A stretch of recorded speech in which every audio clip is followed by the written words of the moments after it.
Subscribe करें और bell दबाएं ताकि कोई खबर रह न जाए।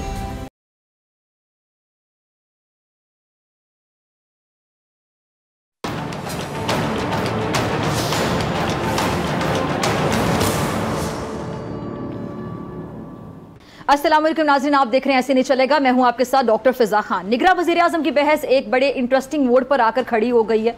मुस्लिम लीग नून के कायद मियां नवाज शरीफ साहब ने अपने इंतहाई काबिल भरोसा साथी और समदी इसहाक डार को निगरान वज़ीर आज़म बनाने का ऐलान करके सबको हैरान कर दिए। अच्छा, अगर नाम लंदन से आना था तो नामों पर मुशावरत के लिए जो कमेटियां बनाने की ज़रूरत पेश क्यों आई? ये सवाल है जो तमाम ज़हनों में गर्दिश कर रहा है। पीपल्स पार्टी में भी इस नाम पर बड़ी हलचल मच गई है।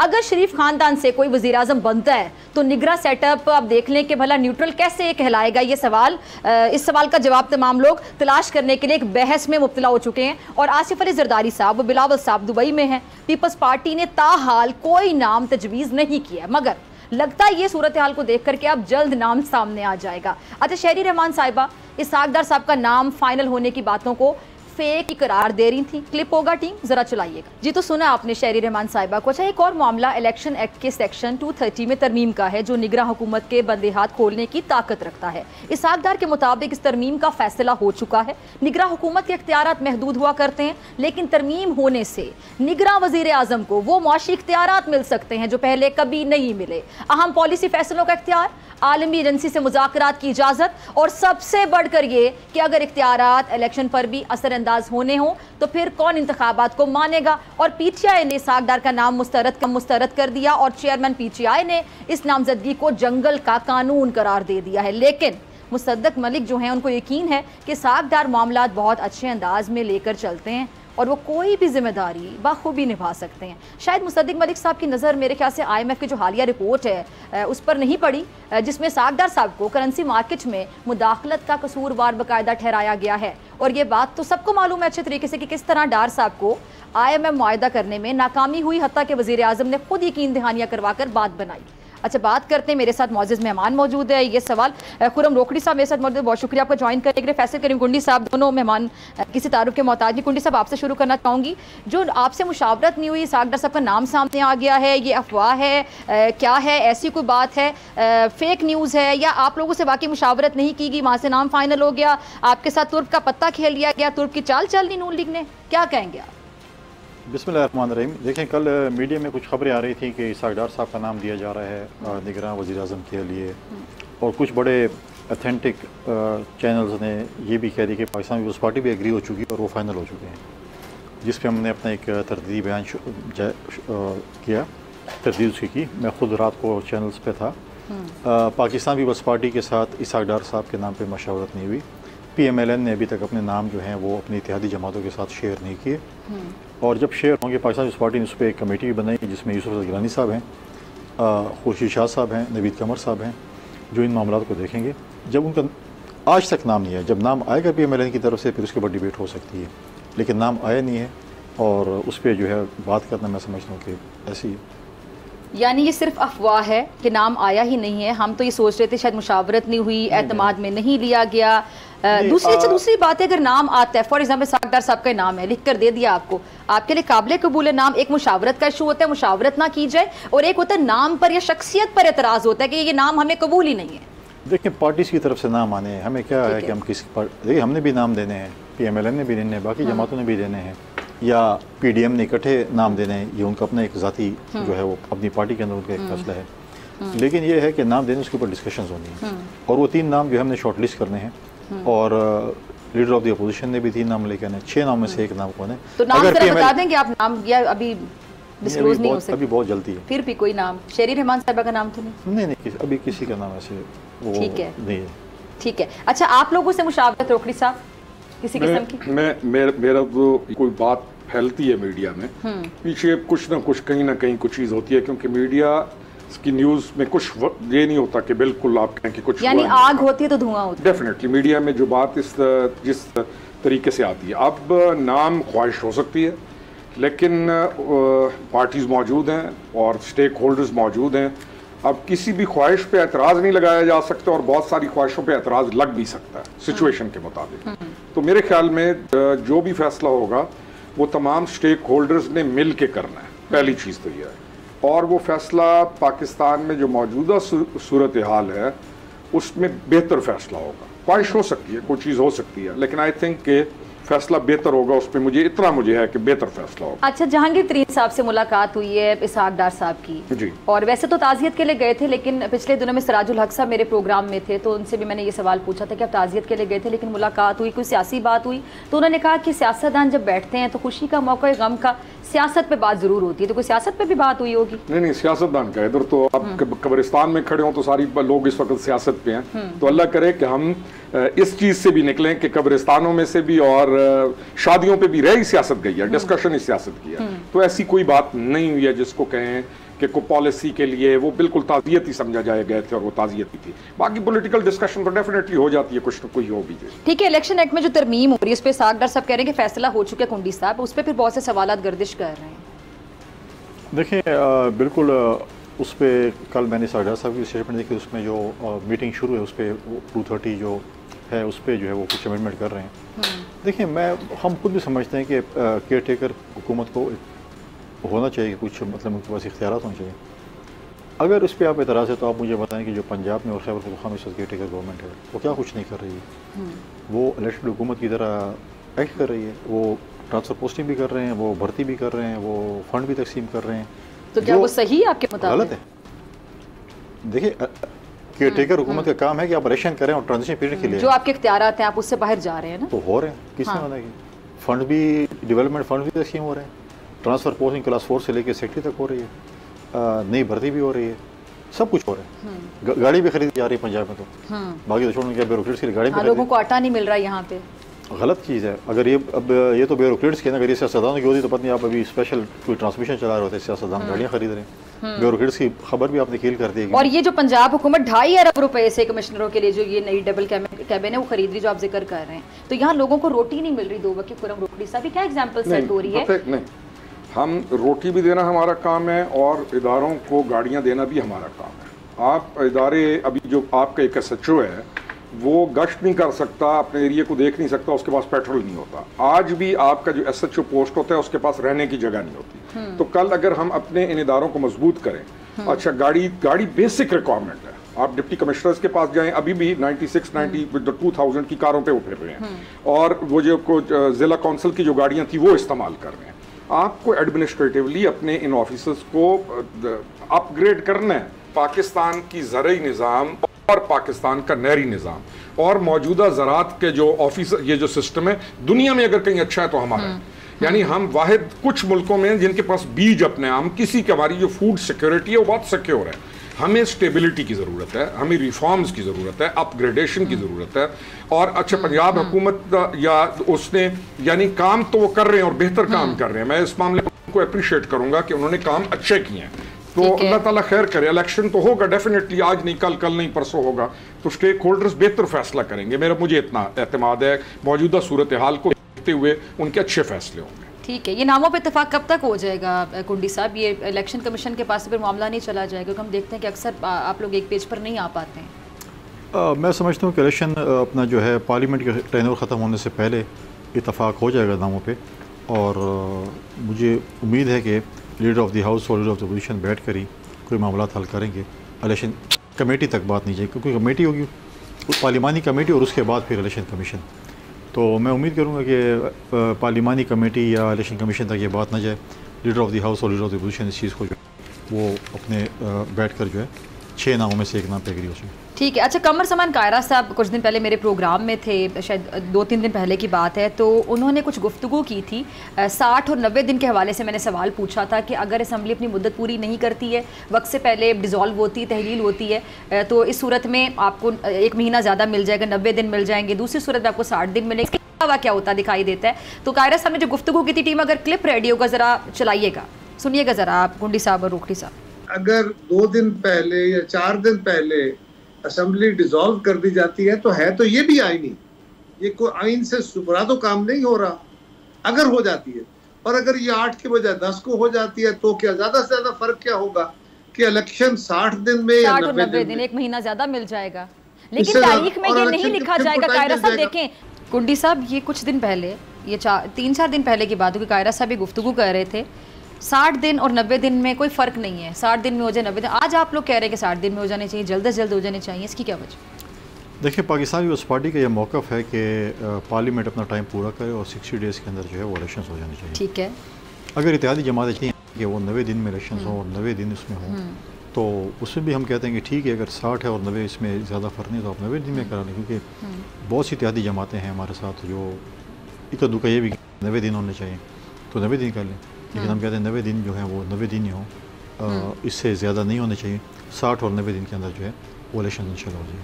ठीक है। अच्छा रोखड़ी साहब, ये एक तो ज़्यादा मिल जाएगा, उसमें ऐसा क्या हो जाएगा जो 60 दिन में नहीं हो सकेगा, और उसके बाद आगे क्या गारंटी है जो निगरान सेटअप होगा वो तूल नहीं पकड़ेगा, एक्सटेंड नहीं हो जाएगा? पंजाब के पीके की एग्जाम्पल हमारे सामने है। देखिए, इन्होंने बड़ी अच्छी तरमीम करके इलेक्शन कमीशन के पास इख्तियारात दे दिए हैं। ये भी अच्छा किया है कि पार्लियामान इस वक्त ये जो आज तरमीम का आप बोल रहे हैं, पार्लियामान ने जो अदलिया का और पार्लियामान का एक मैच पड़ा, मैच तो था, तो पार्लियामान ने कानून बनाने, तरामीम करने और मुल्क का वो काम जिसके लिए इलेक्टेड मेंबर्स होते हैं वो काम करना शुरू किया। पिछले 1.5 साल में इन्होंने अच्छा काम किया, 7 साल में। अब क्योंकि चला गया इलेक्शन कमीशन के पास, इलेक्शन कमीशन सबसे बेहतर इदारा है कि जो सारा इवेल्युएट करेगा या करना चाहिए भी कि कौन सा काम कानून के मुताबिक कैसे करना है। अच्छा, ये 22 पीटीआई के लोगों को इश्तिहारी करार दिया गया, यानी वो इलेक्शन नहीं लड़ सकते हैं, जिनमें ये नाम है फरूख हबीब, मुराद सईद, अली मीन गंडापुर, अलीमा खान, उज़मा खान। तो कुंडी साहब भी तो सीधा सीधा एक पार्टी पे पाबंदी हो जाएगी, यानी ना उनका उम्मीदवार होगा, ना इलेक्शन लड़ेगा, ना कोई जीतेगा। नहीं डॉक्टर साहब, पाकिस्तान पाबंदी के हवाले से वैसे आपकी क्या राय है? पाकिस्तान पीपल्स पार्टी का दो टोक मौक़िफ़ है कि पाबंदी किसी भी सियासी नहीं होनी चाहिए। माजी में आपने देखा जब परवेज़ मुशर्रफ आए उन्होंने पाकिस्तान पीपल्स पार्टी पर पाबंदी लगाई और हमने पाकिस्तान पीपल्स पार्टी पार्लियामेंट्री उसको बनाई थी। हम नहीं चाहते कि प्रैक्टिस हो, क्योंकि जिसको हमने फेस किया कि पॉलिटिकल पार्टी से पाबंदी हो। हाँ, शख्सियात जिन्होंने जो इस किस्म के वाक़यात, जो 9 मई के वाक़यात पाकिस्तान की तारीख में पहले ऐसे कोई मिसाल नहीं मिलती, उनमें चाहे वो पार्टी का लीडर है, चाहे पार्टी का वो अहदेदार है, अगर उसमें वो मुलविस है तो उसको सज़ा होनी चाहिए। देखें, जब पीटीआई के चेयरमैन थे तो उन्होंने कहा था जब मैं गिरफ्तार हूँगा तो मेरा प्लान, जो सेकंड प्लान है वो मेरा इस कमेटी के पास है, जो उन्होंने कोई 6 या 7 रुकनी कमेटी अनाउंस की थी। और फिर उनके जो बातें आई हैं, उनके जो ऑडियो लीक्स आई हैं, चीज़ें हैं, और जिस तरीके से उन्होंने लोगों को कहा है कि आप ये काम करें, ये काम करें, जो 9 मई को हुआ।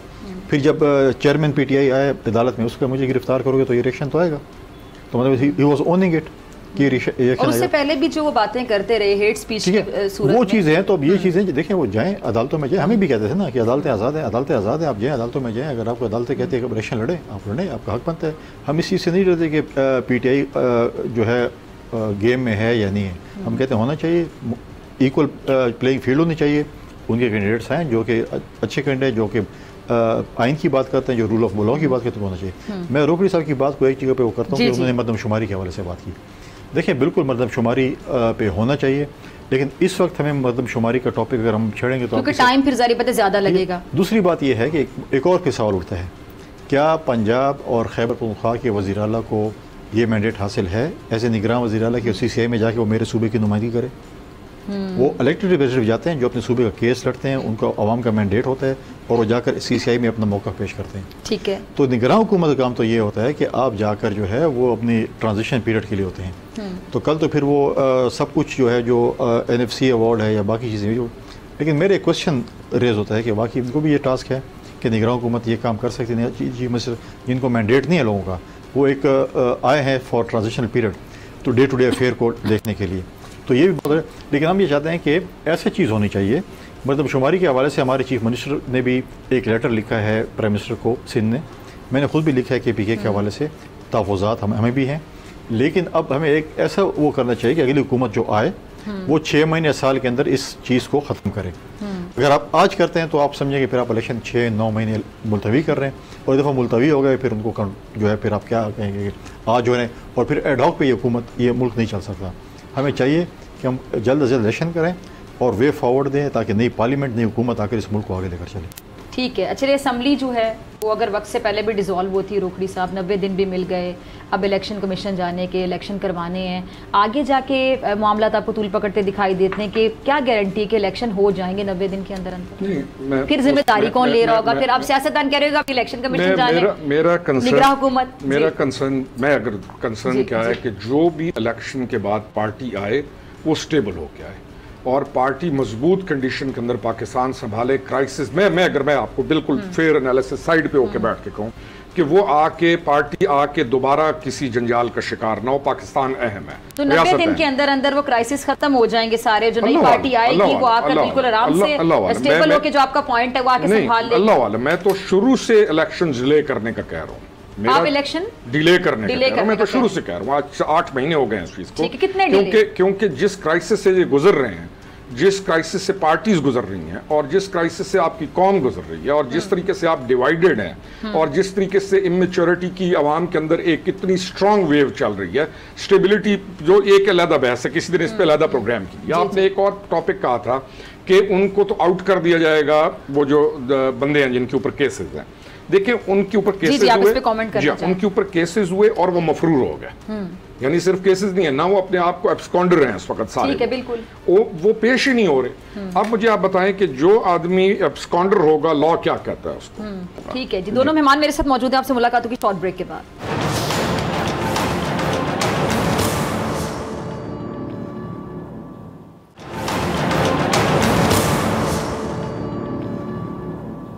वेलकम बैक नाज़रीन। कुंडी साहब, रोखड़ी साहब मेरे साथ मौजूद है। दोनों मेहमानों का फिर से बहुत शुक्रिया ज्वाइन करने के लिए। अच्छा रोखड़ी साहब, एक सवाल ये कि जो लोकल गवर्नमेंट सिस्टम है वो इस्टेब्लिश होना किस हद तक ज़रूरी है, उसको हम निगलेक्ट नहीं कर सकते हैं, वक्त की कितनी बड़ी ज़रूरत है ये आपके मुताबिक? मुल्क चल ही नहीं सकता उसके बगैर। आपका आइन ऑर्डर करता है लोकल गवर्नमेंट सिस्टम का, लेकिन आइन की इस चीज़ की तरफ हम नहीं जाते। लोकल गवर्नमेंट सिस्टम आपका बहुत अच्छा इस्टेब्लिश हुआ, जो मुशर्रफ रजीम था, उसके बाद जो वो बाकी चीज़ों को छोड़ दें हम, लेकिन एक बहुत स्ट्रॉन्ग लोकल गवर्नमेंट सिस्टम आपके पास आ गया, हमने उसे उठा के फिर फेंक दिया।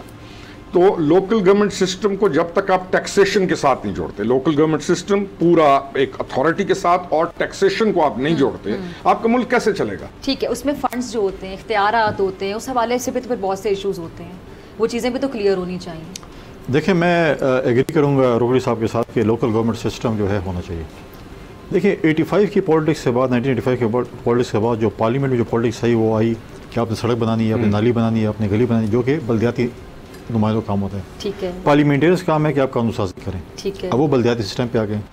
हम जब अपोजिशन में होते हैं तो बड़ी बातें करते हैं स्ट्रॉन्ग लोकल गवर्नमेंट सिस्टम हो, जब हम हुकूमत में आते हैं, जब बल्दियाती सिस्टम लेके आते हैं, फिर आपसे वो हिस्सा मांगते हैं आपकी जायदाद में, समझें, तो आप कहते हैं मैंने जायदाद में हिस्सा तो नहीं देना, या तो मेरा बेटा हो, या मेरा भतीजा हो, या मेरा भांजा हो, या ऐसा कोई रिश्तेदार हो तो ठीक है, इसके अलावा मैंने नहीं देना। लेकिन मैं समझता हूँ कि बड़ा इंपॉर्टेंट है कि लोकल गवर्नमेंट सिस्टम हो। हमने भी देखें रिसेंटली सिंध में कराया, उससे पहले आप देखें पंजाब में एक लोकल गवर्नमेंट सिस्टम था, जब पिछली हुकूमत आई PTI की, उन्हें वो डिज़ोल्व कर दिया, अदालतों ने बहाल किया, लेकिन उसके बाद भी वो इलेक्शन नहीं करा सके।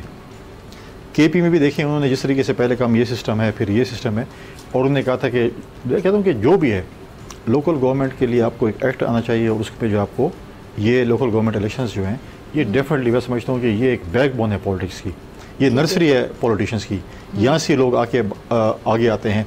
आप मेजॉरिटी पॉलिटिशियन, मैं बताऊँ, अगर लोकल गवर्नमेंट जिस दिन मजबूत हो गया ना, आपको पार्लियामेंट में कैंडिडेट ढूंढने पड़ेंगे यहाँ पे कौन जो है ना इलेक्शन लड़ेगा, कानून साजी कौन करेगा। गहरी बात, अच्छी बात। फिर मेरिट पे आएंगे ना लोग, ठीक, ये बड़ी अच्छी बात। फिर आपके अहलियत पे जो पार्टी जिसको टिकट देगी वो जीतेगा। लोगों को भी एक मैच्योरिटी आएगी कि हमारा ये काम होना है ना। असूल भी यही है कि उस लोकल गवर्नमेंट सिस्टम स्ट्रांग होगा, पार्लियामान के लिए पार्टी को अच्छा कैंडिडेट लाने में मुश्किल नहीं होगी। ठीक है। अच्छा, जब किसी को एतमाद में नहीं लिया जाता, जिस तरह पिछले दिनों मौलाना साहब बड़े नाराज थे, रोखड़ी साहब, अब खैर उनकी प्राइम मिनिस्टर से भी मुलाकात होने जा रही है, तो ये जब एतमाद में नहीं लिया जाता, जिस तरह पीपल्स पार्टी देख लें, सागडार साहब के नाम पे मुशावरत नहीं की गई है, वो अलग बात है कि ये फेक न्यूज़ है, सही बात है, किसने फैलाई, या अगर वाकई नाम फाइनल हुआ, इनके साथ मुशावरत नहीं की, सबसे बड़े तहादी ये हैं, तो ये चीज़ें आप कैसे देखते हैं एथिकली? इस पर अगर मैं कॉमेंट चाहूँ आपका। मौलाना साहब ने एतराज़ किया, नाराज हुए, अच्छा किया, बहुत अच्छा किया, उनको बड़ा क्रेडिट जाता है, मीडिया में हाथ बनाया आगे लेके सबको लीड किया, और उनको आपने साइड पे कॉर्नर कर दिया, एतमाद में नहीं लिया, उनका गिला बजा था। उन्होंने अच्छा किया, एतराज किया, और मौलाना साहब तकड़े अपना एतराज आपने मेरे प्रोग्राम में पहले भी कहा था जी, अब मुलाकात होने जा रही है उनकी प्राइम मिनिस्टर से। होना चाहिए, क्यों नहीं होना चाहिए, लेकिन क्या गिला करने के बाद होनी चाहिए? एहसास दिलाना पड़ेगा आपको। देखिए दो चीज़ें, एहसास दिलाना क्यों पड़ता है, क्यों नहीं होता खुद से एहसास? देखिए दुबई में एक मीटिंग हुई थी, और वो ऑफिशियल अनऑफिशियल मीटिंग थी। अपना प्रेसिडेंट जरदारी साहब, चेयरमैन बिलावल साहब, और जो नवाज शरीफ साहब और मरीम नवाज साहब, तो उसमें क्योंकि मौलाना साहब PDM के चेयरमैन हैं, और वो PDM जो है वो PMLN PDM का हिस्सा है, तो उन्होंने इतराज़ किया कि मेरे बगैर आप लोगों ने कैसी मीटिंग की। ये पीडीएम का अंदरूनी मामला है कि वो अपने प्रेसिडेंट को या उनको ऑन बोर्ड लेते हैं नहीं। पाकिस्तान पीपल्स पार्टी जो है वो किसी की इजाज़त की मोहताज नहीं। हम जिससे भी मीटिंग करना चाहें, जिस वक्त भी करना चाहें वो हम कर सकते हैं। तो मुलाकात तो खैर पहले भी हो चुकी थी और ये इनका इंटरनल मसला है। मौलाना साहब को जिस तरह राज़ी करें, जिस तरह ना करें, ये खुद ही अपने जो है वो प्राइम मिनिस्टर साहब जो हैं चीफ एग्जीक्यूटिव भी हैं, पीडीएम के मेंबर भी हैं, तो ये पीडीएम की जमातों का मसला है। पीपल्स चलिए ये उनका आपस का मसला है, लेकिन अगर हम बात करें आईपीपी की और पीपल्स पार्टी की, आप दोनों यहाँ बैठे हुए, आगे जाके सीट एडजस्टमेंट करेंगे आप लोग एक दूसरे के साथ, कहीं पे करनी पड़े तो? सीट एडजस्टमेंट का एक टाइम होता है, आप वो टाइम आएगा आगे। जी मेरा उसमें ये है कि सीट एडजस्टमेंट अगर आप बड़े मकसद के लिए, मुल्क के लिए कर रहे हैं और हमें पता हो कि ये काम मुल्क की रिक्वायरमेंट है और हमने अपने मुल्क को आगे चलाना है, तो जो अच्छा व्यू है कि अब पार्टीज के अंदर वो वाला जो एक चैप्टर था कि लाजमी एक दूसरे को मिलाइन करना है, बुरा भला कहना है, तो तब जाके वोटर राजी होगा, वो चैप्टर भी गुजर गया, भुगत लिया हमने वो भी। तो seat adjustment for a greater cause अगर कोई पार्टी लीडरशिप बैठ के उस वक्त करती हैं हालात के मुताबिक, तो वाई नॉट। लेकिन मेरे ख्याल में अभी कबल अज वक्त है, ये सारी चीज़ इस वक्त नहीं कही जा सकती कि राइट एट दिस मोमेंट हम कहें जी पीटीआई या पीपीपी नून या हम लोग आईपीपी हम फलानी एडजस्टमेंट करेंगे या फलाना करेंगे। आप लोग इलेक्शन में जा रहे हैं, असम्बलियां तहलील होने जा रही हैं वक्त से पहले, 90 दिन मिलने जा रहे हैं, तो अभी भी वक्त से पहले क्यों? ये तो वक्त आ गया ना। और कब इसी को तो होमवर्क कहते हैं कि वक्त से इलेक्शन सर पे खड़े हैं, असम्बली डिसॉल्व होने जा रही है, वक्त तो कम है। उसमें ना हम जवाब मर्जी का देंगे ना आपको, यानी अभी आपको कंफर्म नहीं कि जवाब देना है, जवाब यानी नहीं देना भी, कई दफा एक चीज का जवाब उस मौका नहीं कुंडी साहब का भी जवाब ले लेते हैं इस पर सीट एडजस्टमेंट पर। देखिए पॉलिटिक्स है, पॉलिटिक्स में कोई हर्फ आखिर नहीं होता और हमने हमेशा रिकॉन्सिलिएशन की, डायलॉग की पॉलिटिक्स की है। आप किस बात से मैं एग्री करती हूँ, क्योंकि 3-4 दिन पहले कायरा साहब कह रहे थे कि 90 दिनों 60 दिनों को फर्क नहीं पड़ता, आज आप कह रहे 60 दिन ही होने चाहिए, बाकी हरफ आखिर कुछ भी नहीं होता। नहीं 60 मैं भी कह रहा हूँ, 60 और 90 दिन में कोई वो नहीं, लेकिन देखें पॉलिटिक्स में आज आपको कह रहा हूँ कि जी नहीं हमने इनसे हाथ नहीं मिलाना, मैं इनसे गले नहीं मिलना, ये लोग ये हैं वो हैं, और कल हम इनके साथ बैठो फिर आप पूछेंगे आप क्यों बैठे। तो पॉलिटिक्स में कोई हरफ आखिर नहीं, क्या पता हम सीट एडजस्टमेंट हो, इलेक्शन के बाद अलायंस हो, जो भी हो। अब देखिए हम तो हमेशा हमने हमारे इत्तेहादी रहे हैं या हमारे मुखालफिन रहे हैं, हम ज़रदारी साहब ने हमेशा हर किसी के साथ ताल्लुकात अच्छे रखे, इसलिए उनको मफामत का बादशाह कहा। आप देखें प्रेसिडेंट साहब जब अपोजिशन में थे ज़रदारी साहब, तो परवेज़ स्पीकर भी थे, तो वो उनके पास आए उनसे मुलाकात करने के लिए, ये भी जाते थे। जो भी हमने जो गमी खुशी में हमने हमेशा शिरकत की है और हमने एक दूसरे का ख्याल रखा है, तमाम पॉलिटिकल पार्टीज़ का, मेजॉरिटी पार्टीज़ का। आगे जाके आपको किसी को सादा अक्सरियत मिलती हुई दिखाई देती है, या आपको क्या लगता है, आपका सियासी तजर्बा क्या कहता है कि मखलूत हुकूमत की सूरत में हमें हुकूमत नजर आएगी? देखिए मेरा अपना ज़ाती ख्याल है कि मखलूत हुकूमत होगी। आपका ज़ाती ख्याल ये है? हाँ, उसका ज़्यादा तजर्बा पाकिस्तान पीपल्स पार्टी के पास ही। ठीक है। और अगर मखलूत हुकूमत होती है रोकड़ी साहब, तो मखलूत हुकूमत में तो बहुत से जो फैसले होते हैं मसलहत की नज़र हो जाती है, इस पर कौन? मखलूत हुकूमत में मसलहत के मेरी बहुत सी चीज़ें अच्छी भी होती है, लड़ाइयाँ फसाद कम होते हैं, इंतशार के फसाद, लेकिन बहुत से फैसले मसलहत की नज़र हो जाते हैं। जो सिचुएशन जा रही है इस वक्त वो तो यही नज़र आ रही है जो कुंडी साहब ने कहा। तो अल्लाह ताला खैरियत करे, हमारी कोशिश ये होनी चाहिए कि बेहतरीन चीज़ें हों, फैसले ऐसे हों, आगे लीडरशिप ऐसी आए जो कि मुल्क को बचा। आपका लास्ट कमेंट, आप लोग बड़े कॉन्फिडेंट है कि वज़ीर आज़म जो हैं वो पीपल्स पार्टी से होंगे, पहले कहा जाता है कि बिलावल ही होंगे, अब सुनने में आ रहा है कि जो भी हो, बिलावल ना भी हो लेकिन पीपल्स पार्टी से होंगे, तो अभी भी कॉन्फिडेंट है आप? हम अभी भी कॉन्फिडेंट है, बिलावल भुट्टो ज़रदारी साहब अगले वज़ीर आज़म इंशाल्लाह होंगे और हम इंशाल्लाह नंबर गेम प्रूव करेंगे। ठीक है जी, दोनों में जो नंबर गेम होगी, जिसकी ज़्यादा होगी, हम ये समझते हैं कि हमारी नंबर गेम ज़्यादा होगी, किसी और की नंबर गेम ज़्यादा होगी उनका हक बनता है, अगर हमारी ज़्यादा होगी तो हमारा हक बनता है। ठीक है जी, दोनों मेहमानों का बहुत शुक्रिया और नाज़रीन आपसे मुलाकात होगी शॉर्ट ब्रेक के बाद।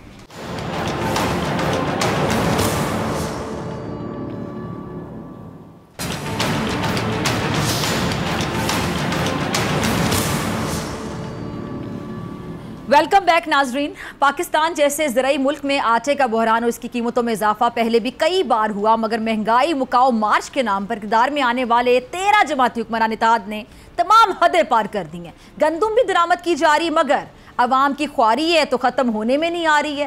कपड़े बेच कर अवाम को सस्ता आटा फराहम करने वाले वज़ीर आज़म शहबाज शरीफ साहब को अगर फिक्र है तो सिर्फ इस बात की कि चेयरमैन PTI को जेल में डालकर इलेक्शन कैसे जीतना है, और अवाम से वोट लेकर आने वालों ने तो अवाम से ही मुंह मोड़ लिया है।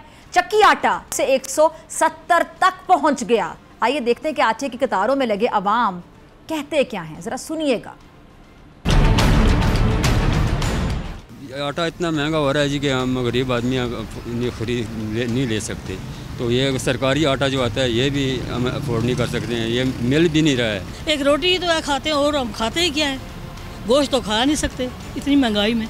आप महंगाई करके तो और हमें तंग कर रहे हैं ना। सर बेहतरीन तरीका यही है कि आप भी हमारा साथ दें तो ये महंगाई कम हो जाए। जी, महंगाई का बोलबाला है और आटा जो बेसिक हमारी रिक्वायरमेंट है, हर एक की ज़रूरत है, आउट ऑफ रीच हो गया है। ऑलमोस्ट 180 से ऊपर मिल रहा है और 20 किलो आटे की बोरी 2500 तक पहुंच गई है। गरीब की पहुंच से बहुत बाहर चली गई। गरीब आदमी सब लाइनों पे लगे हुए हैं, कोई आटा नहीं मिल रहा और मैं फ्रास्टोन से इधर आया हूँ आटा लेने के लिए। अभी इधर भी पता नहीं अभी मिलेगा या नहीं मिलेगा, ये रब भी जानता है। जी, तो ये आपने अवाम की बेबसी देखी, अवाम का हाल देखा। अब ज़रा इन्हीं अवाम से वोट लेकर आने वाले इनके नुमाइंदों की क्या तरजीहात हैं। अरकान पार्लियामेंट को इनके आटे की नहीं बल्कि असलहा लाइसेंसों की फ़िक्र है। ये सब कुछ क्या है बताने के लिए डेप्यूटी ब्यूरो चीफ बोल न्यूज़ इस्लामाबाद अली शेर मेरे साथ स्टूडियोज़ में मौजूद हैं। अली शेर, अंदर की जो खबरें हैं वो हमारे साथ आज शेयर करेंगे। अली शेर, मैं बड़े अफसोस के साथ कहूँगी आटा मिल नहीं रहा, आटे के लिए तो कोई कमेटी नहीं बनी, असलहा लाइसेंस के लिए कमेटी, क्या समझ आती है आपको? देखें, सच्ची सही और बात जेन्युइन बात यह है कि ये जो ख़ानदानी जमहूरियत है ना, ये अवाम को तो बिल्कुल सर से ले बैठी है। मसलन हमारे सामने, मैं 2002 से कौमी असम्बली कवर कर रहा हूँ, यकीन करें कि यहाँ पे माफियाज की हुकूमत होती है और हमेशा होती है।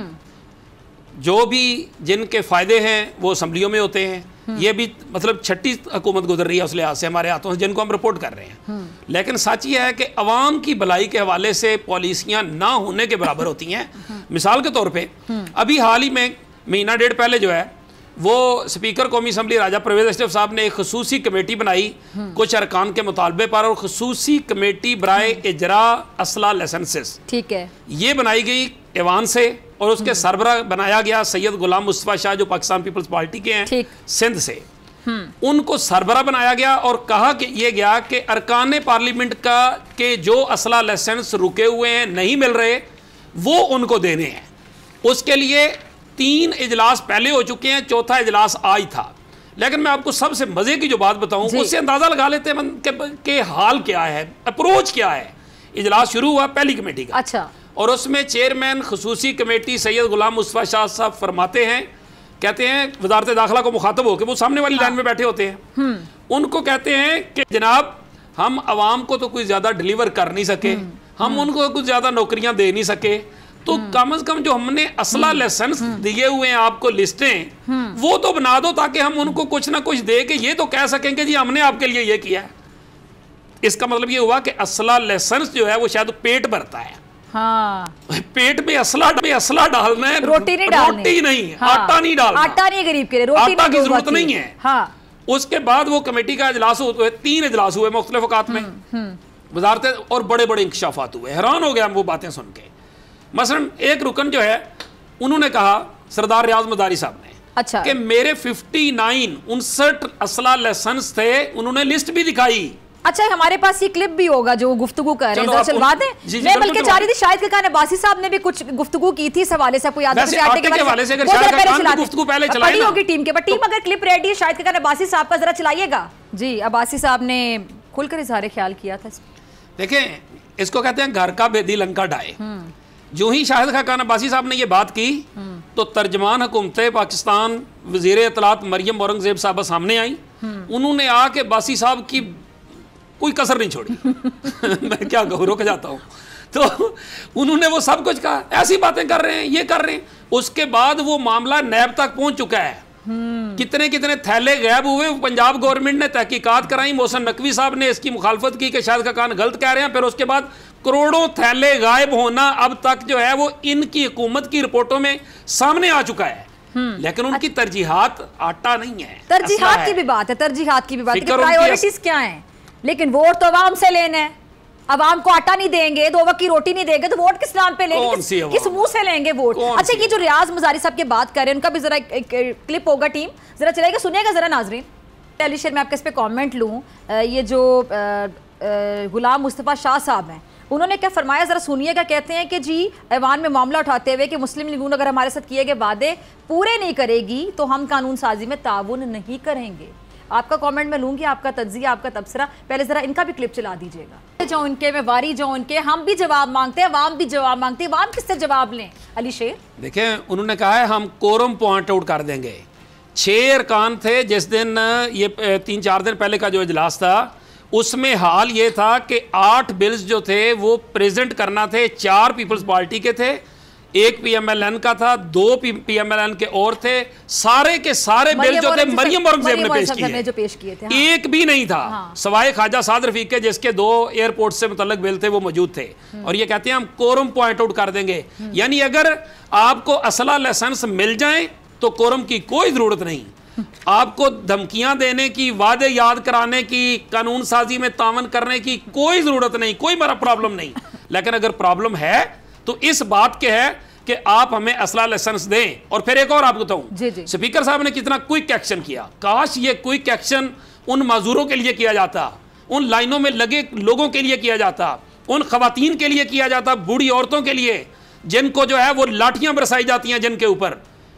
कुछ नहीं किया गया। सेक्रेटरी दाखिला को 15 मिनट में कौमी असम्बली में बुलाया गया और यह भी कहा गया कि हम उसको मुअत्तल करने का मैं हुक्म देता हूं। ख्वाजा आसिफ साहब बोले कि मैं आपका हुक्म वज़ीर आज़म तक पहुंचाऊंगा। सेक्रेटरी दाखिला साहब आए, आने के बाद वज़ीर दाखिला राना सनाउल्लाह के दफ्तर में, पार्लियामेंट हाउस में एक दफ्तर बना दिया गया है आज ही हंगामी तौर पर। उसमें पार्लिमानी सेक्रेटरी जो हैं सजाद साहब PMLN के, उनको फोकल पर्सन मुकर्रर कर दिया गया है। वो कल से बैठेंगे और वहां पे बैठ के वो तमाम अरकान पार्लियामेंट के जो असला लाइसेंस हैं उनको प्रोसेस करा के तो उनको बनवाना जो है वो यकीनी बनवाएंगे। कभी आपने सुना कि किसी आटे वाले के लिए भी ऐसा हुआ? नहीं। ये माफियाज है, माफियाज। तरजीहात है ना, प्रायोरिटीज है उनकी। मैं आपको एक और बताऊं, पता कर लें, कैमरा भेज लें, चेक करवा लें कश्मीर में क्या हो रहा है। यहां पंजाब से 3000 रुपए की सब्सिडी दी जाती है कश्मीर के आटे को, और यहां से उधर आटा जाता है कश्मीर में और वहां से वापस आ जाता है। 30 सेकंड अली शेर, लेकिन वोट तो अवाम से लेना है। किस मुंह से अवाम से वोट लिया जाएगा अगर तरजीहात ही हैं? देखें, इनकी तरजीहात को छोड़ दे, मैं एक शार्ट से एक शेर से इख्तिताम करना चाहूंगा और वो है शाकिर शुजाबादी का मशहूर शेर। गरीबे शहर को आखो अमीरे शहर दा हुक्मे, मेडे टैक्स वलाडे वो नता कशकोल खस गिनसा। तर्जमा इसका शार्ट सा ये आम आदमी को बताने के लिए बता दूं कि शहर के गरीबों मेरे टैक्स दे दो, वरना जो जिस कशकोल में तुम भीख मांग रहे हो मैं वो भी छीन लूंगा। ये मैसेज है लोगों के लिए। अब लोगों की मर्जी है, अगर वो कीमे वाले नान देख के या बिरयानी के नाम पे अगर सब कुछ देख के भी वो फिर भी वोट देना चाहते हैं, वोट देने के लिए तैयार है, तो फिर उनकी मर्जी भी अपनी जगह। लेकिन सही और सच्ची बात है, अवाम की यहाँ मर्जी कितनी एक चलती है। हर चीज देखी नहीं जा चुकी कि अवाम क्या कह रहे हैं, हुकाम क्या कह रहे हैं। ठीक है, धक्कम पेल, जबरदस्ती, जबर, ठीक है, क्या कुछ नहीं चल रहा है। हम क्लोजिंग की तरफ जा रहे हैं, वक्त की कमी। अली शेर, बहुत शुक्रिया आपके वक्त के लिए। इसी के साथ मुझे दीजिए इजाजत, आपसे मुलाकात होगी इंशाल्लाह कल सेम टाइम सेम चैनल। अगर जिंदगी ने वफा की, दुआओं में याद रखिएगा, अपना बहुत ख्याल रखिएगा। अल्लाह निगहबान।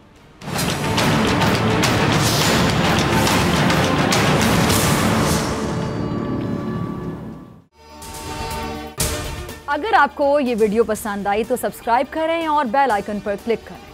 पाकिस्तान की आईटी इंडस्ट्री जो है वो पाकिस्तान की एक्सपोर्ट में एडिशनल इजाफा कर सकती है अगले 3 सालों के अंदर, क्योंकि आईटी और बाकी जो 3 सेक्टर्स हैं उन 3 सेक्टरों में आईटी में फ़र्क है। वो ये है कि ये शॉर्ट टर्म में आपको गेन दे सकती है, जो पाकिस्तान की नीड है इस वक्त। आईटी को तो पहले भी, इससे पहले वाली हुकूमतें और इससे पहले भी लोग डिफाइन करते आए कि जी यार आईटी से बहुत चेंज आ जाएगा। क्या वो इम्पैक्ट हुआ आईटी इंडस्ट्री के ऊपर जो हम समझते थे और चाहते थे? पाकिस्तान की आईटी एक्सपोर्ट्स इतनी हो जाएंगी कि पाकिस्तान के सारे मसले मसाइल ख़त्म हो जाएंगे? वो तो नहीं हुआ। आपकी जो पॉलिसीज़ हैं वो कॉन्फ्लिक्ट हो रहा है। क्या हमने ऐसी पॉलिसीज़ रखी हुई है कि गूगल मजबूर हो यहाँ पे ऑफिस खोलने में? पॉलिसीज़ के तहत करना होगा। वो 2 से 3 महीने 4 महीने में खुद ब खुद ऑफिस स्टार्ट करेंगे। जो आपके मुल्क का आईटी का एंटरप्रेन्योर है, $100 मिलियन तो वो बाहरी अकाउंट रोक लेता है। आप उसको मोटिवेट करके उसको फिर फोकस करें, उस पर इंसेंटिव करें, वो आपको 100 आएगा तो आपका 5 टाइम्स इंक्रीज हो जाएगी फौरन। टेक्सटाइल में हम क्या करते हैं, हम उठाते हैं बाहर के किसी ब्रांड के लिए टी-शर्ट यहाँ बनाते हैं, उसको दे देते हैं। लेकिन अब आईटी के बाद अगर आप अपना ब्रांड बना के लोगो वहाँ पे बेचेंगे, चाहे B2B बेचें चाहे B2C बेचें, पॉसिबल है। पाकिस्तान की जो एक्सपोर्ट में ये $30 अरब से ज़्यादा का इजाफा इससे हो जाना खाली यार। गवर्नमेंट के फंडों से इदारे बनाकर और उनके थ्रू कोई रेवोल्यूशन आ जाएगा, सवाल ही नहीं है। तो आपने इंतखाब सही कर लिया है, अब आगे चीज़ सही करनी है, बस आप सही डायरेक्शन में सही चीज़ होगी इंशाल्लाह। मैं समझता हूँ $50 अरब तक की आईटी एक्सपोर्ट में कंट्रीब्यूट कर सकता है पाकिस्तान। सब्सक्राइब करें और बेल दबाएं ताकि कोई खबर रह न जाए।